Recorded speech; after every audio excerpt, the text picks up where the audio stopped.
சங்கீதம் 36வது சங்கீதத்திலே சங்கீதக்காரனாகிய தாவீது இப்படியாய் எழுதி வைத்திருக்கிறார். 3-4 வசனங்கள்.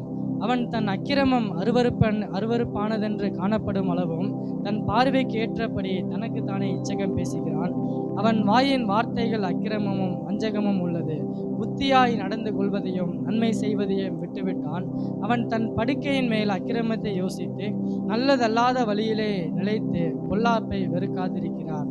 அருமையான தேவனுடைய பிள்ளைகளே, சங்கீதக்காரனாகிய தாவீது இந்த 36வது சங்கீதத்திலே துன்மார்க்கனுடைய வாழ்க்கையை குறித்து, துன்மார்க்கனுடைய வாழ்க்கை எப்படி இருக்கும், துன்மார்க்கனுடைய யோசனைகள் எப்படி இருக்கும், துன்மார்க்கனுடைய வாழ்க்கை எந்த அளவுக்கு இருக்கும் என்பதை சங்கீதக்காரனாகிய தாவீது ரொம்ப அழகாய் தெளிவாய் குறிப்பிட்டு சொல்கிறார். 2வது வசனத்தில் பார்த்தோம் அப்படின்னா, அவன் தன் அக்கிரமம் அருவருப்பானதென்று காணப்படும் அளவும் தன் பார்வைக்கு ஏற்றபடி இச்சகம் பேசுகிறான் அப்படின்னு சொல்றாரு.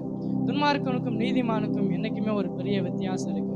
இன்னைக்கு நீதிமானாய் பிரித்தெடுக்கப்பட்ட நாம் தேவனுடைய சமூகத்துல, கர்த்தருடைய சன்னிதானத்துல, தேவனுடைய அன்பிற்கு முன்பாக, அவருடைய இரட்சிப்புக்கு முன்பாக நீதிமானுடைய சந்ததியாக நிற்கிற நாம் துன்மார்க்கனுடைய வாழ்க்கை எப்படிப்பட்டது என்பதை தெரிந்து கொள்ள வேண்டும். ஏன் அப்படின்னா, இன்னைக்கு துன்மார்க்கனுக்கும் நீதிமானுக்கும் உள்ள வித்தியாசமே நம்மளுக்கு தெரியாம போயிடுது. நம்மளும் துன்மார்க்கன மாதிரியே வாழ்ந்துட்டு போயிடறதுனால நீதிமானுக்கு உள்ள வித்தியாசங்கள் என்ன என்பது தெரியாமல் போயிடுது. இப்போ நீதிமான குறித்து நம்ம நிறைய படித்து வெறும் நீதிமானம் மட்டுமே நம்ம பேசி துன்மார்க்கனுடைய கேரக்டர் என்னன்னே தெரியாமல் போயிடுது. சில நேரங்களில் துன்மார்க்கனுடைய கேரக்டர் என்னன்னே தெரியாமல் போகிறதுனால நீதிமானுக்கும் துன்மார்க்கனுக்கும் உள்ள வித்தியாசம் என்னன்னே தெரியாமல் போயிடுது. இதனால் இப்போ நான் என்ன சொல்ல வரேன், துன்மார்க்கனுடைய கேரக்டர் என்ன, அவனுடைய வாழ்க்கை எப்படி இருக்கும்னு நம்ம கொஞ்சம் தெரிஞ்சுக்கிட்டோம் அப்படின்னா நீதிமானாகிய நான் எப்படி வாழ வேண்டும்னு ஒரு தெளிவான சிந்தை நமக்குள்ள வரும் அப்படின்னு நான் நம்புகிறேன். இங்கே 2வது வசனத்தில் பார்த்தோம் அப்படின்னா, அவன் தன் அக்கிரமம் அருவருப்பானதென்று காணப்படும் அளவும் தன் பார்வைக்கு ஏற்றபடி தனக்குத்தானே இச்சகம் பேசுகிறான்.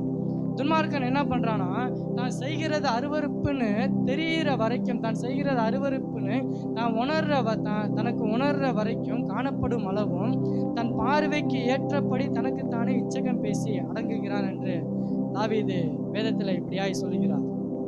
நல்லா கவனிங்க. நம்ம நீதிமானுடைய வாழ்க்கையில, கிறிஸ்தவ வாழ்க்கையில அநேக நேரங்கள்ல நம்ம உண்மையுள்ளவராகவே வாழ்க்கை ஃபுல்லாக இருக்கிறதில்ல, விசுவாசம் உள்ளவர்களாகவே வாழ்க்கை ஃபுல்லாக வாழ்ந்துறதில்லை, கிறிஸ்துவுக்கு கீழ்ப்படிதலுள்ள பிள்ளைகளாகவே உண்மையுள்ள நீதிமான்களாகவே நம்ம வாழ்ந்துறதில்லை. கிறிஸ்தவர்களாக இருந்தாலும், தேவனுடைய பிள்ளைகளாக இருந்தாலும் அனுதினமும் நம்முடைய வாழ்க்கையில் பொய் இருக்க தான் செய்யுது, கீழ்ப்படியாமல் இருக்க தான் செய்யுது, கோபங்கள் இருக்க தான் செய்யுது, துன்மார்க்கனுடைய அனுபவங்கள் அனுதினமும் நம்முடைய வாழ்க்கையில் இருந்து கொண்டே தான் இருக்குது.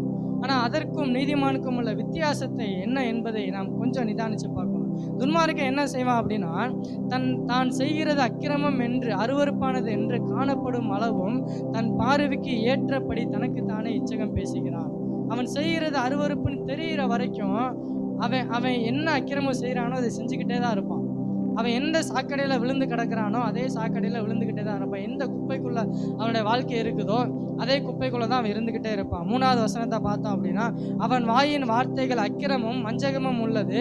புத்தியாய் நடந்து கொள்வதையும் நன்மை செய்வதையும் விட்டுவிட்டான். வேதம் அழகாய் சொல்லுகிறது, துன்மார்க்கனுடைய வாழ்க்கை எப்படி இருக்கும்னா, புத்தியாய் நடந்து கொள்வதையும் நன்மை செய்வதையும் விட்டுவிட்டான். அப்ப நீதிமான்களாகிய நாம், கர்த்தருடைய பிள்ளைகளாகிய நாம், இரட்சிப்பை பெற்றுக்கொண்ட தேவனுக்கு கீழ்ப்படிந்துள்ள பிள்ளைகளாகிய நாம் என்ன செய்யணும் அப்படின்னா, புத்தியாய் நடந்து கொள்வதையும் நன்மை செய்வதையும் நம்ம வாழ்க்கையில அனுதினமும் வைத்துக் கொள்ள வேண்டும்.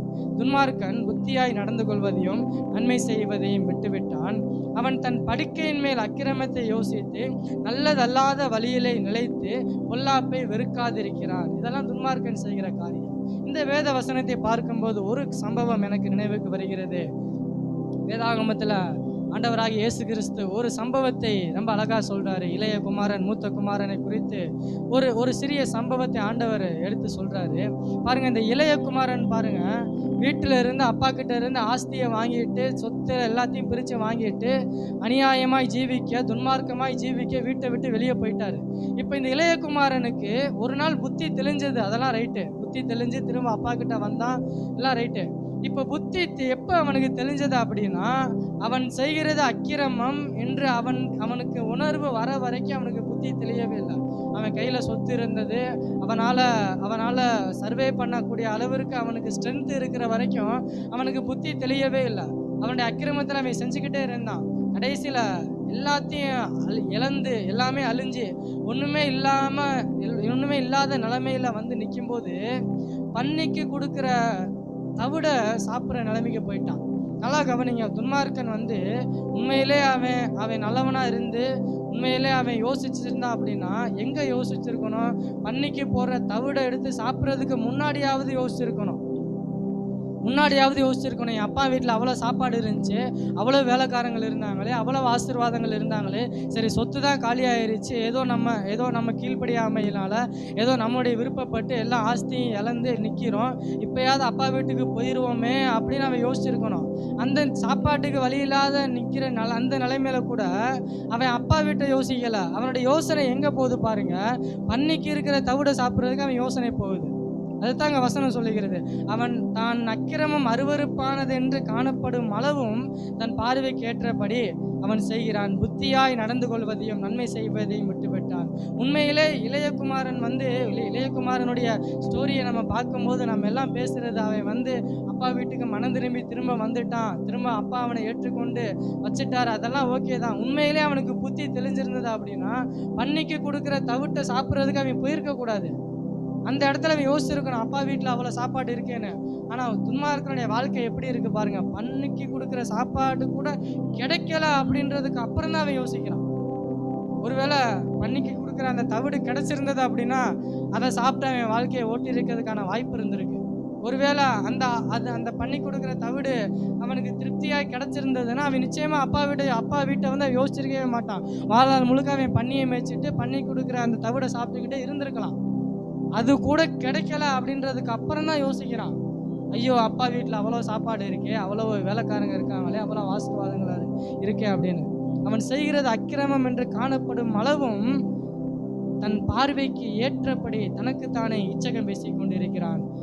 அவன் வாயின் வார்த்தைகள் அக்கிரமும் வஞ்சகமும் உள்ளது, புத்தியாய் நடந்து கொள்வதையும் நன்மை செய்வதையும் விட்டுவிட்டான். நல்லா கவனிங்க, கிறிஸ்தவனுடைய வாழ்க்கையில, நீதிமானுடைய வாழ்க்கையில புத்தியாய் நடந்து கொள்வதும் நன்மை செய்வதும் முக்கியமான காரியம். ஆண்டவர் நல்ல அறிவை கொடுத்திருக்கிறாரு, நல்ல ஞானத்தை கொடுத்திருக்கிறாரு, நல்ல தெளிந்த மன சிந்தையை கொடுத்திருக்கிறாரு.